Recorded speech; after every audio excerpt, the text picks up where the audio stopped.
Hello, all, and welcome into the Triple H podcast, Happy Hour Hoops. It is your one stop shop for enjoying a cold beverage and listening to our ice cold basketball takes.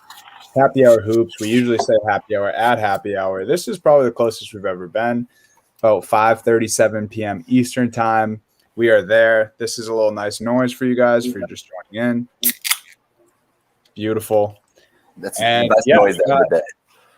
Yeah, we got a nice episode of surprising teams this year in the NBA. But before we get into that, I want to say it is surprising that there's still people out there who aren't using Manscaped and grooming trimmers because they got the lawnmower 3.0, state of the art technology, ceramic blades, you name it, has a light, it's waterproof. So go over to manscaped.com, use the code word trainwreck at checkout. You'll get 20% off and free shipping. Your balls will thank you.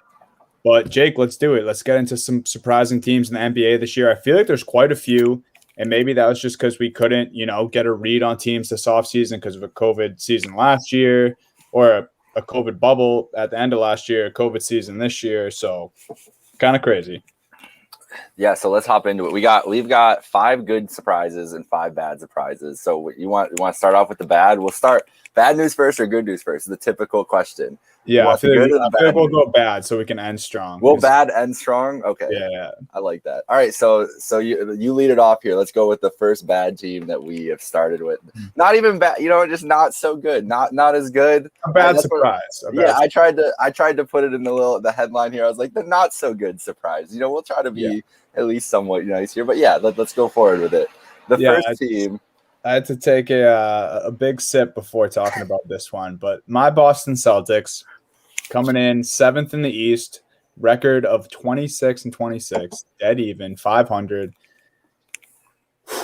I don't know what to say, Jake. I don't know what to say anymore. 2 All-Stars, but they look like a playing team right now. That do they not? The Celtics look like a playing team right now, at least on some nights, not all the time, but they look like a playing team. And I'm running out of I don't try to make excuses. Obviously, the COVID and injuries, I'm aware of those things, but you can't use it as an excuse. Like they have, like I said, 2 All-Stars, JB and JT. They have Marcus Smart. They have Kemba Walker. It's getting to a point of just question marks. I'm turning into that Nick Young gif. It was just question marks. That's just you every night watching the game. Yeah, that's just me. Here's the thing. I was listening to the Athletic NBA show earlier, and Jay King is the Celtics beat writer for the Athletic, and he said it perfectly. He said the Celtics are they're not an inconsistent team. They are a perfectly consistent team. They are perfectly average. That is what they get from night to night. They're consistent in that they're just going to be an average team night to night. And the thing is, man, I don't know if the East just caught up to them and we've just been overrating them for past performance the last couple of years, or if there's really just something that's not clicking with this team right now. Because if you're going off past performances, even last year they're in the Eastern Conference Finals. Yeah. It looks so much different. But then you look at the East kind of catching up. I mean, obviously the Sixers having a great year. The Nets are a different team than they were last year. But the teams that they beat and we thought were huge wins in series last year, you look at Toronto, which we'll get to them soon too, completely fallen off the map. And Miami has been just as up and down as the Celtics have been all year. Albeit they've had some injury issues to deal with. But I mean, Kemba was missing too for part of the year too. That's a huge injury for the Celtics, as we've seen the way that he's been able to kind of get back into form a little bit lately, how much different that team can look. So I don't know. I don't know if it's the East catching up more. I mean, we've got the Eastern Conference right now is just, it's unreal. It is exactly. And Charlotte's keeping pace as of right now, even with their injuries. No LaMelo, no Gordon Hayward for the next month. Yep. Atlanta has been better this year. Obviously, the Knicks last night, that was a great game. That was last night's Celtics-Knicks game was the most classic Celtics-Knicks game. It was everything I wanted. Just knock down, drag out, big shots getting made. But the Celtics, they came out on top there. I think they're still slightly better than these average teams. I think that they're more in the 4 to 6 range than they are the play-in range. But me too. The way the East is working out, they could just be one game that they slip up and it could knock them into that play-in round. That's the tough part about it. Yeah, it's just so so tough to talk about. They go to the Eastern Conference Finals last year, as you mentioned. I don't know. Like, I get what you mean about the East possibly getting tougher, but like, I don't know if we can even say that because the standstill part of the Eastern Conference, they all have bad records. Like, Atlanta's at the 4 seed with, I think we have the record on here, 27-24 is the 4 seed. So like, I don't know. Like, I do think the Eastern Conference improved this year. Obviously, if James Harden is now in the Eastern Conference and then Kevin Durant is finally playing in the Eastern Conference, like, obviously the conference has improved. We've seen teams get better. Drew Holiday came from the Western Conference, helping Milwaukee, all those things. The conference has got better as a whole. It's just there is something eye-opening about the Celtics team, and it's not necessarily good right now. Am I worried if we get in a play-in situation? No. But should this team be in a play-in situation? No. I'm just going to read that before I stop ranting. We can move on to our next team here. I know this is an excuse, but it's just like too eye-opening not to share. Chris Forsberg, he's a beat reporter for the Celtics. NBC Sports, right? Yeah. Yeah. Celtics were at 131 player days lost through Sunday, 20 more than the next closest team, more player days lost than the 10 lowest impacted teams combined. So this is a few days ago, so they've got more days lost now because Evan Fournier is sitting out with health and safety protocols. But that's crazy. Like, I'm not using it as an excuse, like, at all. But no, but the thing is, like, everyone always is saying, like, oh, we don't want to use the COVID as an excuse. Why? Like, just because it affects every team the same doesn't mean it doesn't still affect your team. Yeah. I have this argument. We got on Trainwreck here. I have this argument about Sabres teams. The Sabres team this year all the time because obviously they've been a disappointment, whatever. We don't have to get into the Sabres, but they also have been more as impacted by COVID as any team in the NHL has. And you just have to think, like, these dudes are human. They are human beings dealing with this shit too on a day-to-day basis. They can't go out and drink with their friends. They can't go do anything social without risking, potentially missing games or missing a lot of games. Like, how many games? Fournier is going to miss 3 games already just from this health and safety protocols. We've seen it happen all year round. Imagine not being able to, imagine just how we've felt as normal people, not being able to do all these normal things, in the world. And then imagine an NBA player who all they do, especially when their team's struggling, all they get to do is go to the court, go back home, play some 2K, work out, whatever. Like, it's got to be a grind especially for these teams that are just struggling, not even struggling, but not living up to their expectations. So I just think that's part of it too. It's a young team. They don't really have that veteran guy to just look forward to all the time. Mm-hmm. And just look for that kind of guidance and everything like that. So we'll see what happens going forward, man. I still think that they're gonna escape that play-in range. I really hope that they do, but I think that the Hornets are gonna fall out with LaMelo gonna be out for a while, and I think that they're better than these teams. I think we'll see it hopefully snap into place at least a little bit and just avoid those games because even if we don't think that they're gonna be in danger in that play-in territory. You don't want to I don't even want to know what could happen in those one-game scenarios. So exactly. Right. I'm same boat as you, obviously. Yeah. Don't want to see them there. I don't think that they're that bad. Obviously, they're running out of time. Season's coming. It's catching up on us. It's coming to an end soon enough. It'll be playoff time soon enough. So, yeah, I think all these things, sure, they're affecting the team, but I think Tatum and Brown, they gotta kind of get it together. They got to do it for the rest of the Celtics team. But that's enough about the green team. I'm sure I'll be ranting about them soon. Let's go for our next bad surprise, the New Orleans Pelicans. And maybe this was a personal one for me. I just did not think that they would be 11th in the West right now, 22-28. And my biggest thing is they have such a solid first 7 to 8 guys on their roster, just talent-wise, basketball IQ, strength, size, really anything you could ask for as far as your first 7 to 8 rotation guys, and they just don't look good. There hasn't even really been a hot stint for them this season, other than I think they opened the season maybe on a 3 or 4 game win streak. Obviously, Brandon Ingram's had his shining moments. Zion's on a tear right now, but it's not resulting in wins. Yeah. I'm aligned opposite of you here because I think that we even talked about it before the year. I was not really high on the Pelicans to begin with, and the fears with me have kind of come true. They just can't play no fucking defense, man. No. They really can't play any defense. Like the other night at the end I was like half paying attention to that Nets Pelicans game last night, and there was like a clock issue at the end of the first half. And it said like 12 minutes. I was like, oh, is it even the second? Like, isn't it the third quarter right now? Because it was 77-59. My brother sitting next to me, he's like, oh, no, it's the end of the second quarter. And it was 77 points. Now, I know it's the Brooklyn Nets. I know that they are privy to lighting up the scoreboard, but no team should be letting up almost 80 points and a half against anybody. And that's just been their issue all year long with the Pelicans. They just can't play. They can't play sustained defense to get them through these games. And as great as Zion is, their two best players don't complement each other well. And they really missed Jrue Holiday. They really, really missed Jrue Holiday. And they're going to lose Lonzo, who's their other good defender, who's their other key defender in the offseason. So it's really like, where do they go from here trying to improve this team too? Yeah, well, let's combine our first points each here, because I talked about their first 7 to 8 guys, rotation guys, great. Any team would want to have a lot of these guys. And you mentioned their defense. Zion, Brandon Ingram, Lonzo Ball, Steven Adams, Josh Hart, Eric Bledsoe, Jackson Hayes, and now Isaiah Thomas. Outside of Isaiah Thomas, I would say all of those guys are individual good defenders. No? Or at least above average. Yeah. All of them. Literally all of them. I think Ingram, just judging by my eye test, not statistic-wise, I would say Ingram maybe is the worst defender, and he's still pretty good. Ingram or Josh Hart.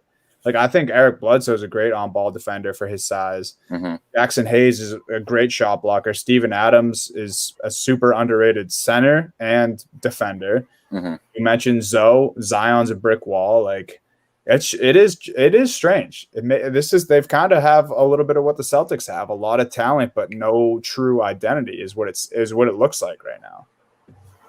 Yeah, they thought Sandman was going to come in and give them that identity, and they've really just been struggling to find it. Maybe he can't connect with them the right way. I don't know. There's something missing though, and that they gotta fill in the spots around that roster, because they're going to lose guys, and you don't want to be wasting these Zion years. You don't want to be wasting this. And maybe it's swinging big on an Ingram trade and just getting rid of him and just being like, no, this is Zion's team, and trying to build around him like that. And we'll see what happens going forward, but it doesn't look good for them right now. And even if they make the play-in, like, I don't have a lot of faith in them. Yeah, be able to compete once they get to the playoffs. So I touched on Isaiah Thomas. I love Isaiah, one of my favorite players. What does he do for this Pelicans team? Does he push them to maybe that play-on spot? Is he the veteran scorer that they wanted JJ Redick to be? Yeah.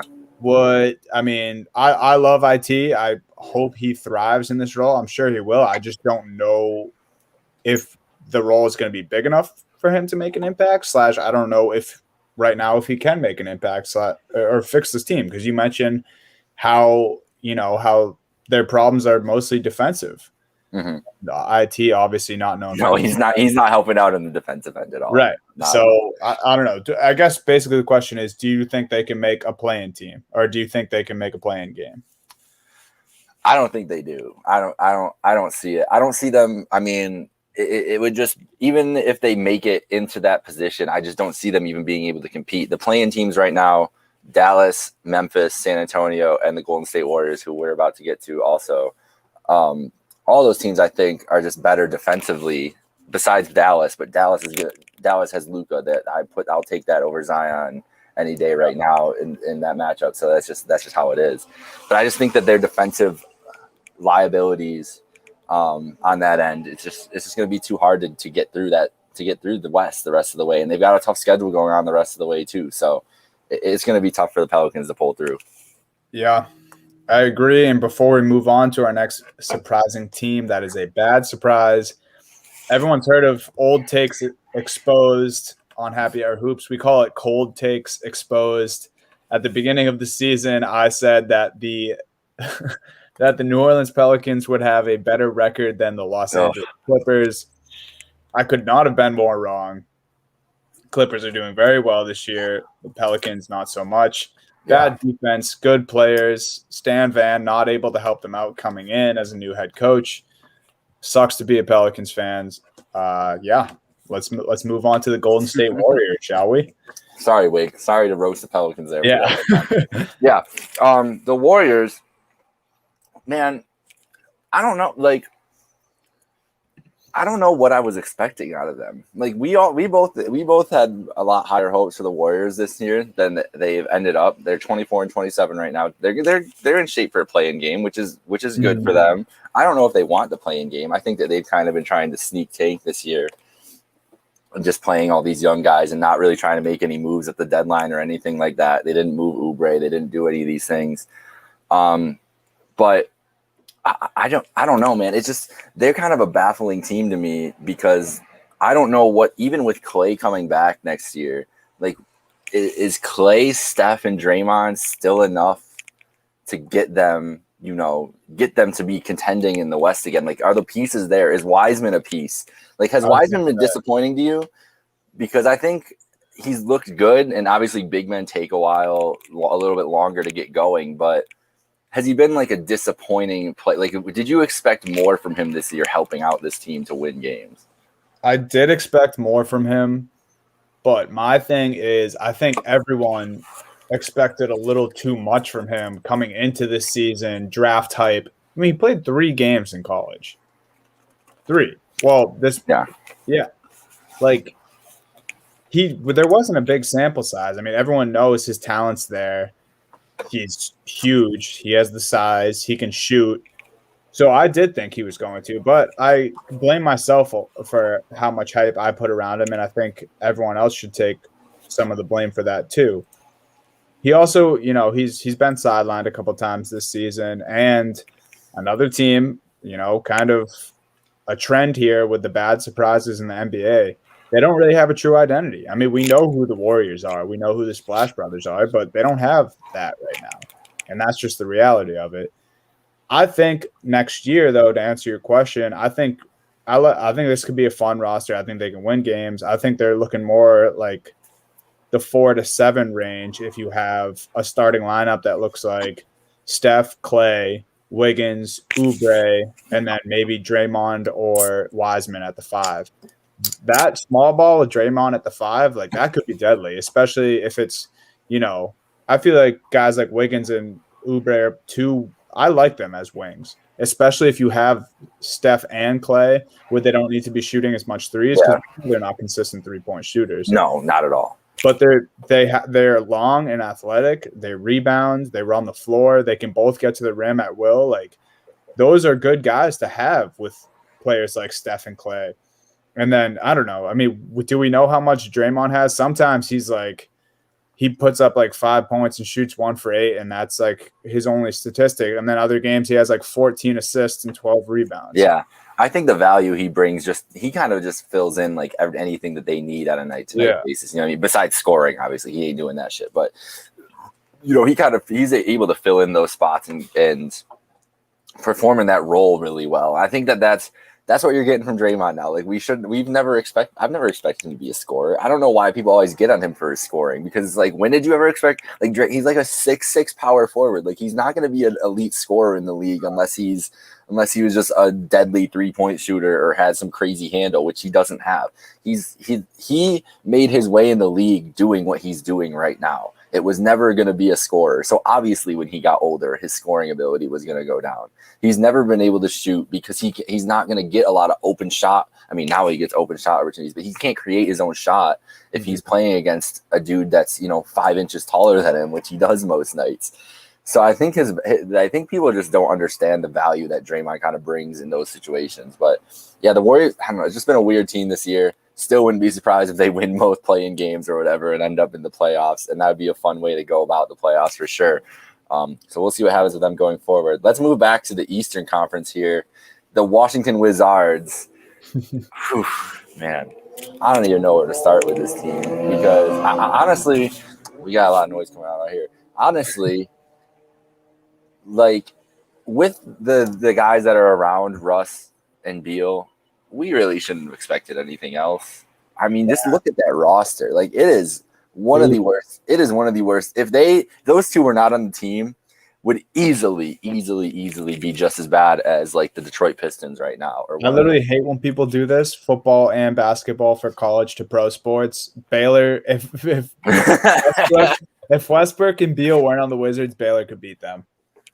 That's also, that's the only time I will ever say that. I'm so hurt that I talked myself out of my Baylor money line bet the other night. It was like, fuck it, Gonzaga. And I started watching that game, and you could just immediately tell that Gonzaga was fucked. Like, they just did not have the athletes to go with them.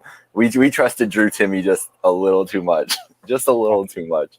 He looked like he was having a night there. But besides that, yeah, like this Wizards team is just bad outside of those two. And the Russell Westbrook's been putting up crazy stat lines recently. I love Russ. Averaging always, bubble. Yeah, always support Russ. Always willing to to back him up, do whatever. He's been great in the league so far. But what is he really doing for this team right now? Like he's just and this our boy Stevie, lazy people will blame Westbrook. That's facts, because what is he doing? Filling in the need for every single thing that they need on the floor. You want to know why he has to get 15 rebounds a night? Because they don't have any other fucking person who can go get those rebounds. Yeah, because they suck. He also said we won't talk about Gonzaga. Yeah, we'll stop. That was the end of it for the night. Yeah, so it's just they have two superstars, both incredible scorers and both incredible playmakers in their own way, and don't have any support around them to do anything. It's just tough to watch sometimes. And just so people know who are listening, 17-32 is the record, 13th in the Eastern Conference. Surprised they're not worse, honestly. It seems like they'd be I guess Orlando traded their whole team and Detroit's worse because they don't have Beal and Westbrook. And they also traded all their players. So yeah, those are the two teams worse than the Washington Wizards.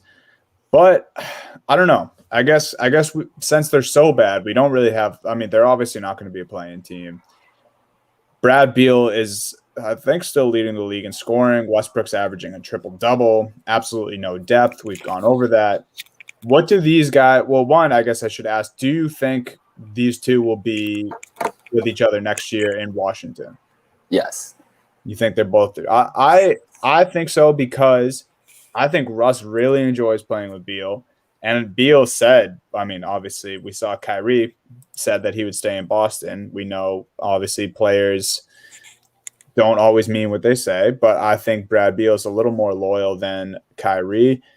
He said he wants to, do his thing in Washington. He wants to build around him. I think Westbrook's down for that cause. I don't think he wants to be on the move anymore.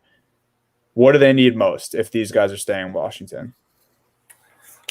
Keep taking and get a high draft pick at this point. I mean, they just need some. They need some back. Well, for next season, like if they make like a. That's what I mean. They need some youth. They need some influx of youth and talent. Just talent on that roster, high level talent that can come in and just kind of spark that team. I don't know if they're going to get like good free agents to come. That like they're not going to be able to get pull guys and get.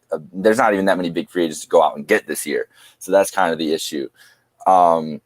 Yeah, I think they're just in a tough spot regardless too, because obviously both these guys are up after next year. I think Beal is loyal right now, but I think Beal also wants to just get to free agency too on his own accord. I don't think he wants to get moved. I don't think, because here's the thing, some of these guys are getting smart about getting these trades early on. They're like, I could get traded right now, but this team that's trading for me is gutting how many assets, and then we're going to be fucked for the future. I think that's what he's looking at with that model going forward. I think that his thought process is more along the lines of, if I'm going somewhere, I want to be the last piece on a team and not be gutting this team. Like, he just seems like a smart guy in that regard. And same with Russ too. So I think that's more along the lines of what they're thinking is, I think this team's coming for a big blow up soon. I think maybe after next year, it might be time to just blow everything up. I was going to say, I think it's interesting you mentioned that part about, Beal wanting to be that last piece and not wanting to go somewhere because they'll just get rid of everything for him. I feel like that's what happened to Westbrook ever since he left OKC.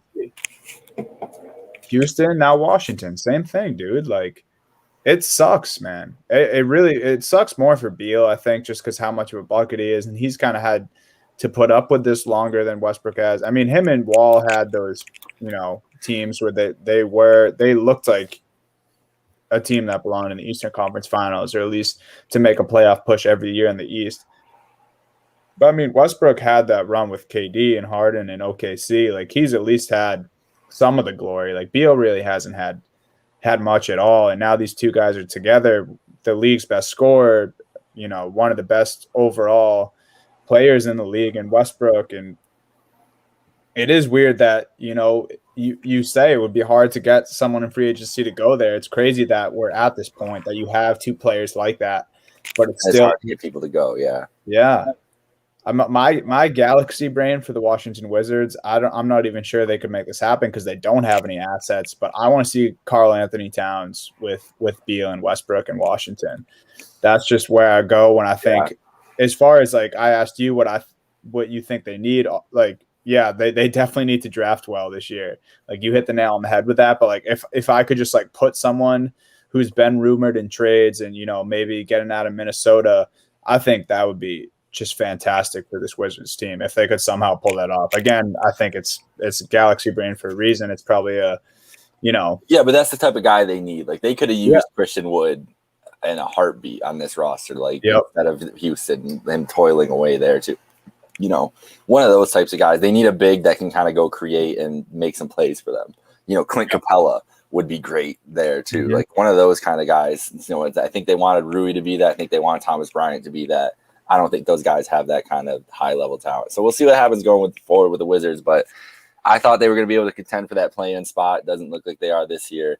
No. Another team that's kind of contending for this play-in spot, but not really, as we'll wrap up these bad surprises, and we'll get into a little bit brighter before as we end up here. The Toronto Tampa Raptors, I mean, they've just kind of fallen off the cliff since the trade deadline too. Yeah. Besides beating the Warriors by like 60 points a couple weeks ago, I think this is all by design. I think Masai wanted this year. He wanted to revamp, get rid of all these guys, let this young core kind of develop together. They can go get a high draft pick this year to add to this core, which I still think has a chance to be pretty good. My biggest issue with them, I just don't trust Pascal as like a number one guy. And I was going to say, I know you're not giving up on OG. I love OG, but OG's not a number one guy either. He's not a number one. He's a great maybe 2 or 3. Yeah. And same with Fred is also a great number 2 or 3. But that means that Pascal has to be your number one. He's just not their number one. He's not. No. I think they really had a lot of hope in the fact that they could kind of like at least have a shot at Giannis this summer if he was available. And obviously he's not available anymore. So I don't know. Where do they go from here? Like, do you think that they can just run this roster back next year with a draft pick and, be not even a contender in the East, but build on that core? Do you think that this is a core that they can use going forward? Yeah, I think more than, going with youth. I mean, obviously, hopefully a good draft pick lands and works out in their favor. But I think they're going to need more than that. I mean, my disbelief in Pascal stemmed from hatred first, just because, I would see the trolls on Twitter with like Pascal, then the greater sign, and then Tatum and Brown. It's just like that is just when I was like, I don't even know enough about this dude's game, but like I already hate him because Toronto's but yeah, I mean, he's just proven like his number, like other than the title run they had, his numbers have been down. Like he wasn't good against the Celtics in the playoffs last year. And yeah, Van Vliet he's one of my favorite players in the NBA, but you mentioned it. He's not going to be a number one guy. I mean, he could be a number one guy, but it's going to be what the Raptors are at right now at 20 and 31. Like if Van Vliet's your number one guy, if Pascal's your number one guy, that's what your seasons are going to look like from here on out. Mm-hmm. There's someone else that they need I think they need a free agent. They need a big name. It's just kind of same thing as the Wizards, who is willing to go to Toronto, especially where, I think a lot of people want to play with Kyle Lowry, but he's probably going to be the first one to be moved next anyway, or at least I would think. Mm-hmm. I think if I was Toronto, I would have traded Pascal at the deadline, or at least try to, and see what they could have gotten in return. I think if he keeps up this bad play and they keep him for years to come and he never pans out, I mean, trade a guy while he's hot if he's not looking good right now. I don't know. I think they have a lot more problems to address than people think. Could they be tanking and maybe they have something coming, sneak tank year, like you said, maybe. But I think they would have tried. I thought they would have tried to move Lowry a little harder at the deadline, or like I said, Pascal, do something. I'm surprised they didn't, kind of blow it up a little more. If that was the case. What about Pascal to the Warriors for one of those, that Timberwolves pick or their Warriors pick, whichever one's the lower pick? I think he'd be the perfect guy to put alongside Draymond and do something like that. I think that's the kind of move they need to look at, is try to get a high pick for him and try to load up in this draft. And then, maybe they get 2 picks so they can move up and go get a stud in this draft for a team that wants to move down or something. We know it's like a 5-person draft. They could use somebody like Evan Mobley would be incredible on the Raptors for this, what this team needs. Like somebody like that can actually create offensively a little bit. Because that's the thing about Pascal. He's great tertiary offensive player, but he is not a creator. He's not a playmaker. Like they thought that he would be able to develop more into that, and he hasn't. It's not there. I don't think it's in his skill set. And he's not a great shooter either. So it's like, he's a very athletic and very strong and very smart defensively, but what else? He can only create his own shot when he has a mismatch. Like everyone always talk. I feel like anytime I see a Pascal highlight or people talk about his post ability, it's like every time I see Pascal go to work in the post, which is a smart play and it's good offense, but it's always a switch. The only time he ate against the Celtics last year is if he switched and he had Kemba on him or Smart or whoever, a smaller guard, someone that he could abuse. And I don't know. Yeah, I agree that I think Pascal, he'd be a good fit for the Warriors. That'd be good if they could do something like that. But Raptors, maybe we blame it on because they're in Florida this year. I blame Tampa. Tampa, Florida. They don't have the Toronto faithful. We know Toronto has great fans. I'll give them that. Yeah, it's just not the same vibes there. Yeah, Toronto's not getting in the play-in game. You don't think, right? No, I don't think so. I think the Pacers and Bulls will stay in those 9 and 10 spots, and then somehow those 7 and 8 will interchange eventually. Probably the Hornets, maybe the Knicks are stuck in there too. We'll see. Let's get into it. Let's get into these good teams though. Let's get into our good surprises here as we come around the second half here. The Utah Jazz. We don't need to touch on the Jazz a lot here because we've talked about the Jazz a lot the last couple weeks. What more? That's what I mean. What more can we say about the Jazz? They've got everything. The question for them is just what are they going to do in the playoffs when they're in this position at this point? They're going to be the 1 seed, but the pressure really comes with the playoffs. Can Mitchell, can Conley, can these guys carry them when it comes to a playoff series? And what does Rudy Gobert look like in a playoff series this year? Those are really the questions they have to answer. Yeah, it's time to prove yourself if you're the Utah Jazz. You've done everything else. You've held the best record in the NBA for some time. The Suns are only 1 game back right now because they had a crazy overtime win against the Utah Jazz last night, or 2 nights ago, because if you're listening to this live, it was last night. If you're listening to this when we drop it, it was 2 nights ago. Doesn't matter. 38-12, best record in the NBA, number 1 in the West. But yeah, they have to prove themselves. Donovan Mitchell, I hope he's keeping what Shaq said to him and staying pissed off about that, because that was some weird shit. We addressed that. Yep. And like you said, we've got to address everything about this Utah Jazz team. I'm personally sick of talking about them, but they deserve it. Yeah. They're the biggest surprise. Yeah, they have everything they need. They had everything they needed last year too. That's why they were so disappointing last year. It's just everything's kind of clicking. They built together as a group.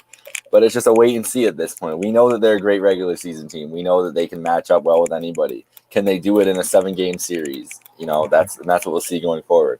But the team that they need to be looking out for, and the team that beat them last night, 2 nights ago, whatever, in overtime, the Phoenix Suns, second place in the West. Definitely, I don't think that it's a surprise for us. We've been pretty high on the Suns since before the year. I know that I picked them as a dark horse finals team. And they're living up to those expectations. Chris Paul has made all the difference in the world, taking so much pressure off of Devin Booker. And the guys on the bench, like, we didn't know how they would develop. Mikal Bridges is legit. That dude, that any player in the league would take him on their team. DeAndre Ayton's growing as a big man. Obviously, big man take a little while, but he's starting to look better. He's starting to look, more comfortable and everything. Cam Johnson is a flamethrower off the bench. Mm-hmm. They kind of have answers for anything that any team could throw at them in the playoffs. Yeah, when I was researching them a little bit last night, the thing that surprised me most is they have 7 guys that score double figures per game. Technically 6, Cam Johnson 9.8. But that's close enough. That's crazy, dude. That's crazy. Who was I surprised about that? I think was it Saric? I think it was Saric averaging 10 or something. They got like a solid 6.5 from Kaminsky. Bridges, you mentioned, is around 13, 14 points per game. Paul is like 17, 8 and 14. Booker leads the way with 25. Like they just have scoring all over the place. It doesn't matter who's out there. By the way, Booker averaging 25 points per game. Obviously, he's one of the league's most elite scorers. That list of top players under 25, LaMelo Ball was above Devin Booker. I mean, he was above so many names. He's above Tatum, Booker, and Mitchell. Those are just the biggest 3 to touch on. I'm gonna go over that in next week's recap. But can I say that I wasn't too mad about it when I saw it? Oh my God. I really wasn't. I'm just saying that we can get into that another time. But my brother showed me the list and he was all angry, and I was like, I mean, LaMelo's great.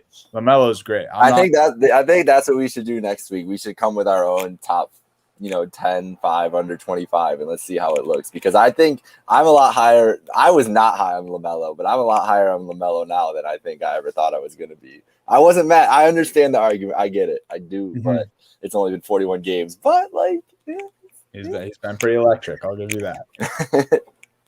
Anyway, so what do we expect from the Phoenix Suns then? Booker to go to the NBA Finals. Yeah. You've been on that train. I mean, I think that they can beat every team in the West. I think if they stay in that second spot right now, they're only a game and a half out of first either. The thing that worries me about both these teams, and we were talking about the Jazz before, if the Lakers end up as the 7 or 8 seed somehow because of these injuries, which we did see the LeBron Instagram post that you can go follow at Happy Hour Hoops. We posted that, reposted his Instagram post. I don't know what that means exactly because it's typical LeBron speak, a lot of emojis, a lot of nonsense going on. But it seems like they're pretty close to coming back, and they they want to come back together, which that doesn't surprise me at all. But if it's sooner than what we're thinking, they do play the Brooklyn Nets on national TV on Saturday night. So just a thought, possible, whatever. None of those, if they're coming back sooner than later, it won't be as a worry. They'll start winning games. They'll be a 5 or 4 seed in the West, and these teams won't have to worry about it till the second round. But if the Lakers end up the 7 seed and the Suns end up the 2 seed, I don't know. That might be where it goes for me, because I don't know if these, in the first round, playing this Lakers team, it's the last team that I would want to play. So that's what worries me about the Suns and the Jazz's playoff hopes, is if they get stuck with that kind of matchup. Even if they win it, how much is it going to take out of them to win that series? To beat defending champs, to beat LeBron. It just sounds ridiculous even saying it, to beat LeBron James in the first round. That's just unheard of. Yeah. And that would, you're so right. I just can't even imagine if Bron and AD came back one sooner and at the same time, like you said, that would just be the most LeBron / Lakers thing to ever happen. Yeah. But yeah, my thing is, their depth is what excites me about the Phoenix Suns, but also scares me, where you mentioned when we start talking about playoff series, because you mentioned if we have a Phoenix Suns at 2 and a Los Angeles Lakers at 7, they have a leg up in bench production, just production. But if we're talking, who trusting these guys down the stretch, and we're talking Mikal Bridges, Jay Crowder, Frank Kaminsky, Saric, guys like that. I mean, a LeBron James-led team, you just have to assume could abuse a healthy LeBron James-led team could abuse, players like that in a series. Well, and that's the thing too, is that depth in the playoffs kind of just it's not as important because it's who's your last 5 at the end of the game. And I'm picking the last 5 with LeBron James and Anthony Davis, no matter what. It doesn't matter what the Suns can throw out there. To me, at least, And that's what worries me is, I will talk all this junk and say that I'll pick the Suns, go forward with the Suns, whatever. But it's very hard to see anybody beating LeBron. The last 9 times he's been in the playoffs has made the finals. Like that's just the fact of NBA history. So really, like, seeing him lose a series to anybody is seeing a LeBron James led team lose a series is going to be shocking. And somehow I've turned this into more of a Lakers talk than a Suns talk on this topic. But I think it's really important if they don't come back from injury and these teams get stuck with them in a matchup in the first round, or even if they get stuck with them in the second round, that's the team that they're looking at. Both these teams have been looking at all summer and all year that they have to get by. Yeah. And I still don't know if they have those matchup problems solved. I mean, the Suns, like, who's covering Anthony Davis? Is it DeAndre Ayton? I don't think so. And the thing that you said that was interesting here before we move on to the last couple teams here, you mentioned a Karl Anthony Towns trade to the Wizards. The Phoenix Suns should be calling all summer about getting Karl Anthony Towns into Phoenix. And I would trade DeAndre Ayton in a heartbeat to get Towns on this team right now. Mm-hmm. We know how close he is with Devin Booker. We know that they're like best of friends. And that the talks was that those two, including D'Lo, were all going to play together at some point, or they want to play together at some point. I don't know if that's going to end up being in Phoenix or somewhere else, because obviously Booker has a deal there and they both have their respective deals in Minnesota. But that is the type of guy that would put them over the edge. And I'm looking for that in the summer with an Ayton and a couple other pieces swap for Towns. Makes a lot of sense to me for the Suns. As long as it's not Tatum going to join Booker in Phoenix, then I am cool with it. But yeah, Phoenix Suns, CP3, I would love to see him at the very least make a deep playoff push again. CP3 is good for the playoff. He deserves it. Yeah. Yeah, he deserves it. Absolutely. He's having an incredible season. He had an incredible season last year, what he did with that Oklahoma City Thunder team. Flips the script, put into a new position. Him and D-Book got a little Batman Robin thing going on. It's great. I hope that, I'm pushing for it. If I said all that stuff about the Lakers beating them, if push came to shove, Lakers Suns, I'm rooting for the Suns. Don't get it twisted. But yeah, Phoenix Suns, that's where they're at. They could be have the best record in the NBA shortly. Let's see what they do from here on out. And we'll do a little flip-flop to the Eastern Conference here. We have the Atlanta Hawks, 4th in the East, 27-24 overall. What are we thinking about the Atlanta Hawks, Jake? I'm going to let you take the floor and hype up the Hawks because I'm not a big Hawks fan. So I kind of want you to talk me into the Hawks right now as a contender in the East. What do you got here with the Hawks? What impresses you about them? So I was super high on the Hawks going into the season. I was just like, I was shocked at their roster, just like who they had around Trae Young. They have all these guys. They have Kevin Huerter. They have Cam Reddish, John Collins. Clint Capella is having an unbelievable. That dude gets 15 rebounds and 4 blocks like every game. I have him on my fantasy team. I was shocked they didn't make a move at or a big move at the deadline. Obviously, they swapped Rondo for Lou Williams, even more scoring. Lou Williams is on this team now. I just think they have a lot. They're a very wealthy team. And Trae Young is averaging 25 points and 9.5 assists per game. Talk about, top players under 25 years old. Trae Young ought to be at the very top of that list right now. He can legitimately lead this Hawks team. I'm surprised they didn't do it earlier. They started very slow, but they have so much talent. And now here they are, 4th in the East above the Miami Heat, the Boston Celtics, the Hornets, the Knicks. They look good right now. They had some coaching issues. They brought in a new coach, and that's kind of when they started to win. So I think this young group of guys they're just all down for the cause, and they're ready to do this thing. I mean, I see a Hawks championship coming this year? No. I think the Celtics could probably take this 4 seed by the end of the season. I hope, and I think they could. But the Hawks are legit. I don't know what it is. I just can't get past. Like, the thing for me is Trae Young is, and I've talked about this with you about Kemba with the Celtics too. I am a very big proponent against any small point guards at this point in the NBA, and Trae Young is the worst defensive point guard I've seen since Isaiah Thomas, which is not fair to Isaiah. But I'm not trying to take strays at him. But Trey's just so bad on defense, and their defensive ceiling is so low compared to all these other teams that you mentioned. Like, I'm not as high as them as Boston. I put in our doc here as Boston, New York, and Miami specifically, and possibly Indiana. Indiana does not have the scoring that Atlanta has, and that might be their death knell. But Boston, New York, and Miami can all play high-level defense if they need to. They can get shut down any team in the league if they need to and play with that. I don't even think the Hawks have that capability. Like, and it's just because of the who's on the roster. Like, Trae Young, not really a plus defender. John Collins, not really a plus defender. Clint Capella, he's a good rebounder. He gets blocks. I wouldn't call him. I'd call him like an average center defender. Embiid would body him in a series. And destroy him. Yeah. Gallinari, terrible defender. Lou Williams, horrid defender. Bogdanovich, not a good defender. Cam Reddish, not a good defender. So you just keep going down the list. None of these guys are plus defenders on their own. So Nate McMillan's a great coach, and he's a great defensive coach. He was able to show that in Indiana for a long time. But when you're just working with this kind of clientele, I think it translates to, regular season wins and regular season success. But when you get into a playoff series, like if they're playing the Knicks in a playoff series or the Celtics in a playoff series, and Marcus Smart or Elfrid Payton is locking up Trae Young, what do they do? Like, where do they go from there? That's what I wonder when I see this team, because we haven't seen them in a playoff scenario yet. So I don't have anything to go off of in those series. But I just worry about them being able to play any lick of defense when they get to that point.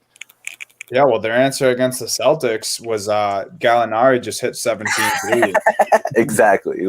So that's what they're relying on, I guess. I hear what you're saying. I do. I like the Hawks. I like this group of guys. But, yeah, I mean, there's no beating around the bush. They're not a good defensive team. Mm-hmm. And I think they are kind of a phony 4 seed in the East. But we can't we can't excuse the facts as of right now. Numbers are numbers, 27 and 24. That's just where they sit. Obviously deserving of it because that's where they are, and they're a talented group. You mentioned Nate McMillan's a great head coach. But, yeah, I mean, push comes to shove in the playoffs. I think any team that's in the playoff hunt right now, maybe excluding the play-in teams, I think could have their way with the Atlanta Hawks. Like, I wouldn't be surprised if that happened. But the thing is, they can also, they could just pop off and be, an electric team and move. Like, I wouldn't be surprised either way. I would just, for me, if I was putting it between all those teams, I'm taking Boston, I'm taking New York, I'm taking Miami over them. Yeah. That's just where I'm at. I agree. Throughout the season. But they have been great. It has been good to see them be able to put it together. And last year, Trae was still putting up numbers last year, but it's good to see a team around him and them kind of looking more complete for sure. Yeah. Also, if they do want to have success in the NBA playoffs, I think Trae Young's average of 25 points per game, that needs to go to 30. A 5-point jump's a lot. He's capable. He put 40 up on my Boston Celtics. That's how it needs to go. He legitimately, I think, you mentioned defensive struggles. You mentioned these gritty teams that they're probably going to have to see in the playoffs if they want to make a run. Trae Young's going to have to average 30 points a game. I'm with you on that. I think he can do it. This is the happy hour hoops challenge to Trae Young. Go out and score 30 a game. Mm-hmm. All right, let's go forward here. We'll wrap up with these last two. The New York Knicks, definitely a surprise team this year. I think we've talked a good amount about the Knicks so far. I'm just most impressed with RJ Barrett and Julius Randle, just their development. I never really had a doubt that RJ Barrett was going to be good. I think he needed the time. Everybody jumped all over him last year because he was the third guy and he wasn't showing out. He was definitely more inconsistent than Zion and Ja were at all last year. But this dude has every tool that you could ask for in the arsenal to be a stud NBA player. And Julius Randle is the guy that I didn't know. I guess I kind of thought that he was capable of this when he was coming out and everything, but it hadn't shown up really. But he's a centerpiece of a team if he wants to be. He really is. He could be the centerpiece of a contending team. And shout out to Tibbs for putting a winning culture into this organization. Yeah, he being Julius Randle is so good, dude. So slept on good. Such a solid defender. Rebounds the basketball. His passing, his court vision seems to get better every game. And yeah, it makes it easier when he has guys around him like RJ Barrett. You know what sucks for the Knicks is losing a guy like Mitchell Robinson, who me and you were super high on going to the season. He's not having that great of a year, but I mean, his presence He's been hurt all year too. Yeah, his presence alone is just enough for this team, especially in the playoffs. So that's a tough guy to go down. And yeah, I like RJ Barrett too. I honestly thought the Knicks were like what, the 5 seed like 2 weeks ago. Mm-hmm. Because we mentioned how tight this Eastern Conference is, but they're the 8th seed now because they're 26 and 27, I believe. When the Celtics beat them last night, they had the same record. I don't know. It's tough to see the Knicks actually making the playoffs, and they're like right on the verge of missing right now. Obviously, they'll probably still be in that play-in conversation, even if they start losing games. But I don't know. You think they stay? You think they stay at the 8th seed or higher? Yeah, I think they're going to be a safe bet to make it, even if they get into the play-in. I like them in any of those matchups. Either like if they were playing the Pacers or the Bulls in one of those games, like I'm picking the Knicks in there. I think the Hornets are going to still be the team that drops out just because of the injuries and everything. I really like this Knicks team though, because they can go out and battle every night no matter what. Like they might not be able to score with some of these teams, and that might be their downfall. And once they reach the playoffs, exactly, yeah, they grind shit out, and Julius Randle is the perfect guy to grind shit out. So yeah, it's been fun to watch the Knicks this year. Like honestly, like it hasn't been. I just love watching Knicks games, especially like in MSG. Like it's just such a great place, like on TV and listening to Mike Breen. Like I always find myself watching the Knicks if they're playing against one of these good teams. Like last night, turning on my stream, and it was the MSG stream for the Celtics Knicks. So I'm listening to Mike Breen call that exciting end of that game.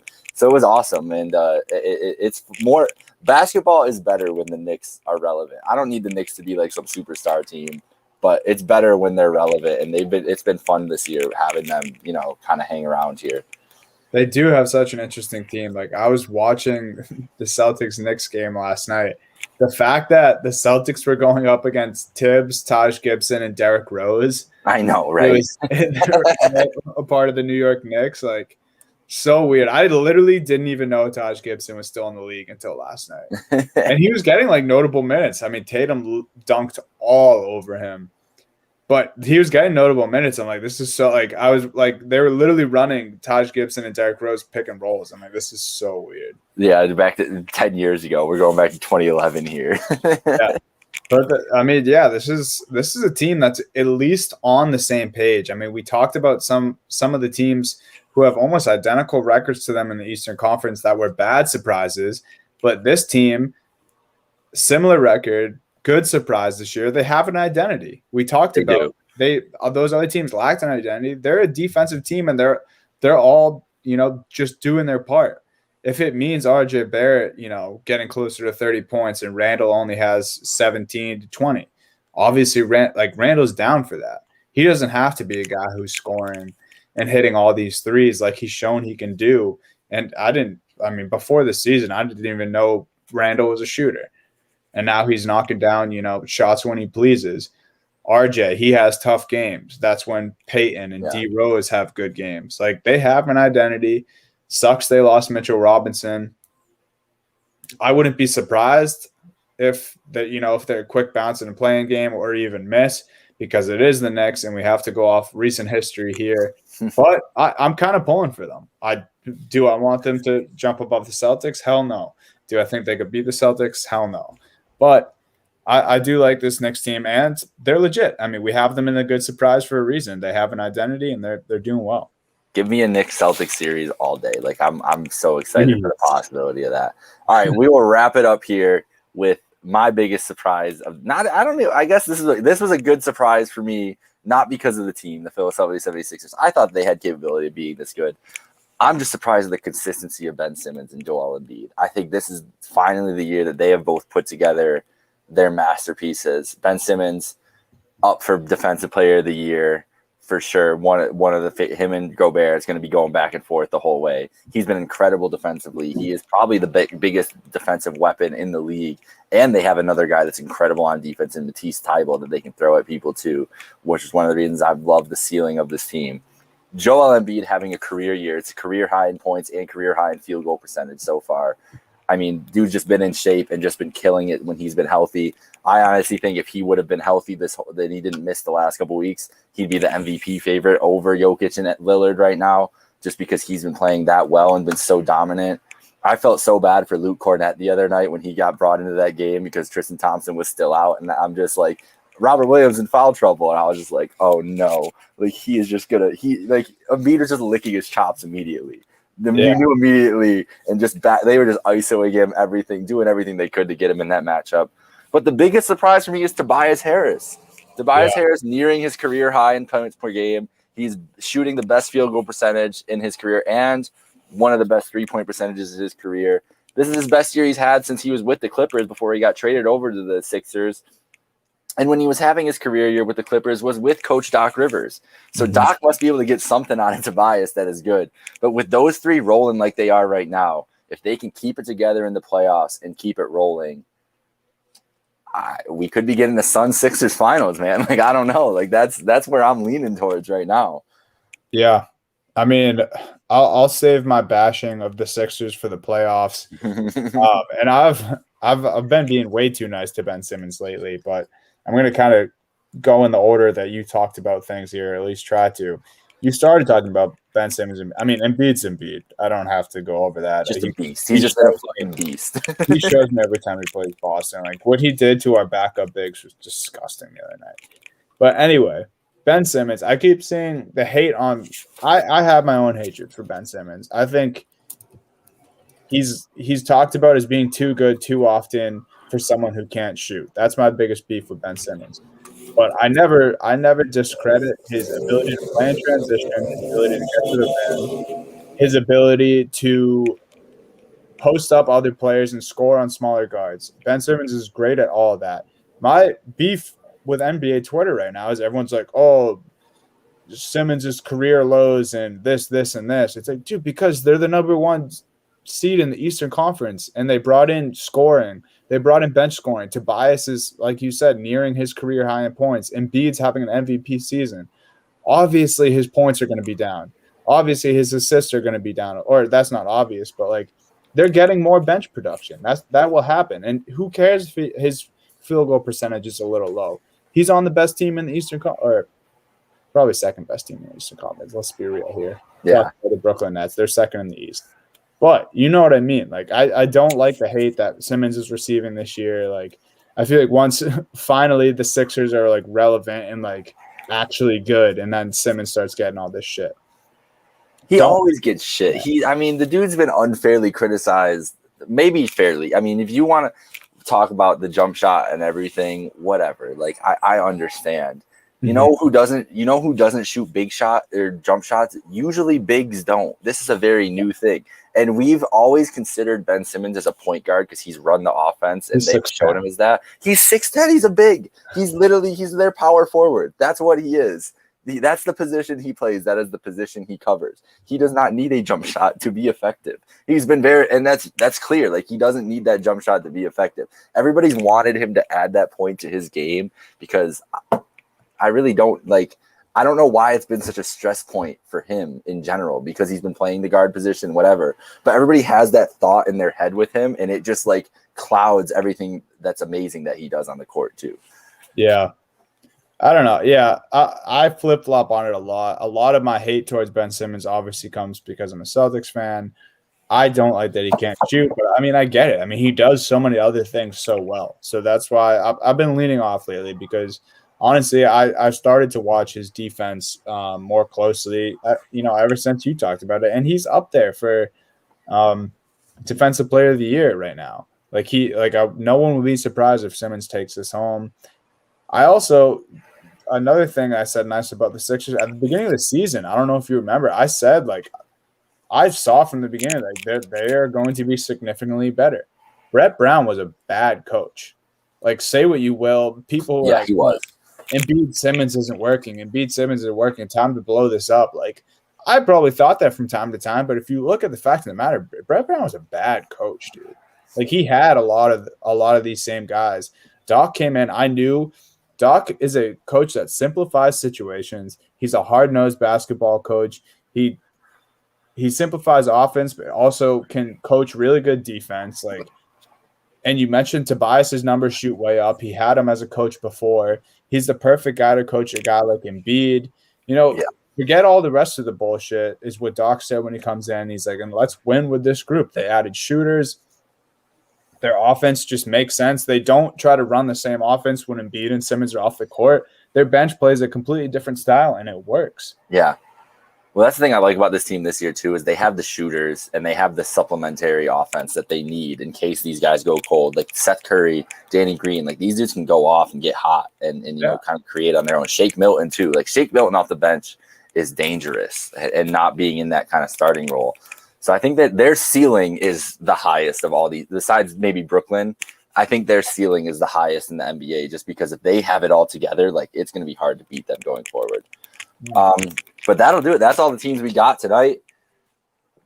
That was great. I mean, that was a great rundown. We'll be back next week with probably a couple pods, probably a couple previews. We've got some big games coming up next week. I think next Wednesday we actually have the Philadelphia 76ers and the Brooklyn Nets. So I'm sure that we will be talking with you guys beforehand with that. That's a huge matchup.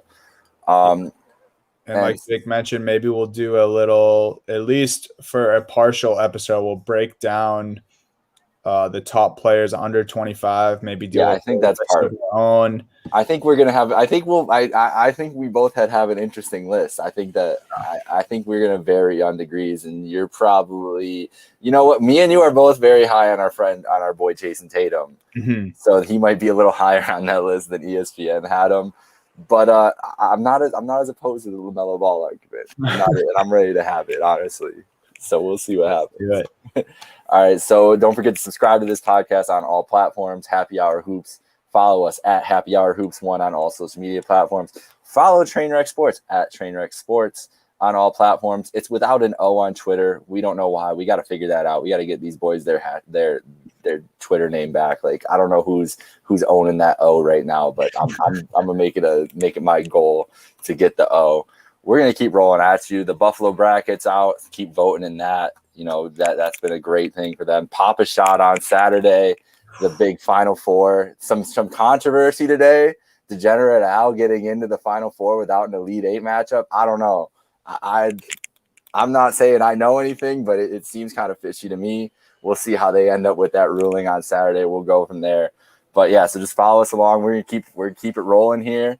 March Madness is over, so we're back full-time NBA. It was real nice to go deep in the NBA. I've been catching back up after the games this week, after March Madness is finally ending this week. It's been great. I'm excited. Playoffs rolling around in a month. We're ready to go here, Dunny. We're ready to get rolling. Let's get it. All right, boy. Yeah, keep following along with all our stuff on social media, like Jake said, and we'll have more pods for you guys next week. Stay hydrated. Let's get it. See you.